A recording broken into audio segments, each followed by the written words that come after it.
Concours d'entrée à l'École nationale d'administration, session 2024. Une épreuve censée incarner l'excellence, la transparence et le mérite républicain. Mais dès la publication des résultats, le 9 octobre 2024, la désillusion est brutale. Des irrégularités majeures éclatent au grand jour. Des noms figurent parmi les admis alors que les intéressés n'ont jamais composé. D'autres pourtant présents aux épreuves et brillamment classés sont brutalement et simplement écartés. Des absents devenus admis, des admissibles transformés en recalés, rapidement, les soupçons se confirment, le concours aurait été truqué. Mais face à la gravité des accusations, les autorités gardent le silence.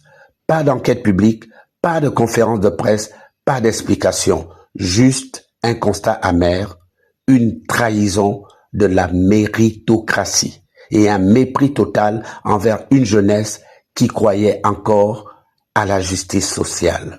Nous sommes sur ce dossier depuis bientôt 8 mois, plus précisément depuis le 9 octobre, date de publication des résultats par la commission des délibérations du ministère de la fonction publique. À la suite de ces délibérations-là, plusieurs irrégularités ont attiré notre attention. Entre autres, nous pouvons constater que certains candidats échoués depuis le premier tour se retrouvent miraculeusement admis. Le gouvernement est muet, le ministère de la fonction publique botte en touche, même l'Assemblée nationale s'est déclarée incompétente. Une seule visite en 5 mois, celle de Barrot-Chambrier, une autre discrète du deuxième vice-président de l'Assemblée nationale. Résultat, 2 enveloppes et toujours zéro transparence. Où sont les intellectuels? Où sont les syndicats, les influenceurs, les artistes engagés? Silence complet. Est-ce la peur, l'indifférence? Pendant ce temps, une jeunesse se bat seule pour le respect du droit.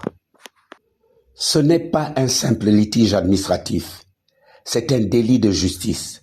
L'ENA forme nos futurs cadres, hauts fonctionnaires, décideurs. Si l'accès à cette école est corrompu dès le départ, c'est l'État lui-même qui est miné.